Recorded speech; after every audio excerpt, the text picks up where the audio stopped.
పథకాలు ఇస్తాను అని చెప్పడానికి కొంచెం వైసీపీ నేతలు దుష్ప్రచారం చేయడంపై మీరేమంటారు? వాళ్ళకి తోచింది వాళ్ళు చెప్తున్నారు, దానికి ఎవరు ఏం చేయరు. చంద్రబాబు నాయుడు గారు ఆ పొద్దు చెప్పిన ప్రకారము ఖచ్చితంగా పథకాలు అనేది 100% అమలు చేస్తారు. దానికి ఎలాంటి ఢోకా లేదు.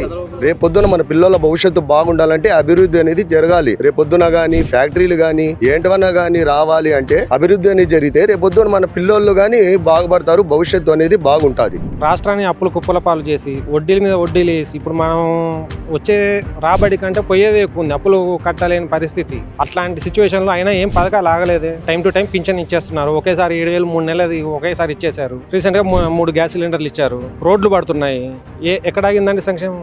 ఎక్కడ ఆగలేదు. చంద్రబాబు నాయుడు గారు ఏమంటున్నారంటే సంపద సృష్టిస్తాను, సంక్షేమం అభివృద్ధి రెండు కళ్ళు రెండింటిని బ్యాలెన్స్ చేసుకుంటూ వెళ్తాను అని చెప్పారు. కానీ నేను ఆపేస్తాను నేను ఎక్కడ అనలేదు. సంపద సృష్టించి నేను పథకాలు ఇస్తాను, దానికి కొంచెం మంది వైసీపీ నేతలు దుష్ప్రచార పథకాలు ఎవరని మాట్లాడటంపై మీరే? ప్రస్తుత పరిస్థితుల్లో వాళ్ళకు ఒక ఆయుధం అని అనుకోవచ్చు ఇది. ఎందుకంటే రాష్ట్రాన్ని విచ్ఛిన్నం చేసి అప్పుల పాలు చేసేసారు. పథకాలు పెట్టేసి పథకాలు పెట్టాలి, పథకాలతో పాటు అభివృద్ధి, ఏది రాజధాని కానీ అదే విధంగా రోడ్ల పరిస్థితి కానీ ఇవన్నీ ఉండాలి. జగన్మోహన్ రెడ్డి గారు ఎక్కడో ఆయన జోబులోంచి తీసుకు ఇవ్వలేదు, మన దగ్గర నుంచి రెవెన్యూ జనరేట్ చేసి పథకాలు ఇవ్వడం జరిగింది. ఆ డెఫిసిట్ ఇప్పుడు చంద్రబాబు నాయుడు గారు పూడ్చాలంటే ఈ అభివృద్ధి ఆగిపోతుంది. చంద్రబాబు నాయుడు గారి పరిపాలన ప్రజెంట్ అయితే ఈ ప్రజలు ఏమనుకుంటుంటే పథకాలు ఇవ్వలేదనే ఒక మనసులో అయితే ఉంది. కానీ గత ప్రభుత్వం జగన్మోహన్ రెడ్డి గారు పథకాలు ఇచ్చారు. కానీ డెవలప్మెంట్ అనేది నిరుద్యోగం ఇవన్నీ పెరిగిపోయి కంపెనీలు రాక అస్తవ్యస్తం అవుతున్నారు. దీన్ని నీతిగా నిజాయితీగా చెప్పారు. ఈ ప్రజాస్వామ్య గాడిలో పడిన తర్వాత నేను ఇస్తానని చెప్తున్నారు. ఇస్తారు సార్, ఆయన అన్నారంటే ఎందుకంటే ఒకటి సార్, అప్పుడు హూదూదు టైంలోనే ఆయన నించోపోతే వర్క్లు అనేవి అవుతాయి. ఆయన అన్ని డేస్ నిద్రాహారాలు మానుకొని అక్కడ నించున్నారు. నించొని అన్ని పనులు చేశారు. ఒక ఇమేజ్ ఒక ఇది ఉండబట్టే కదా ముందుకు వచ్చారు. కనుక ఆయన చేస్తారు సార్.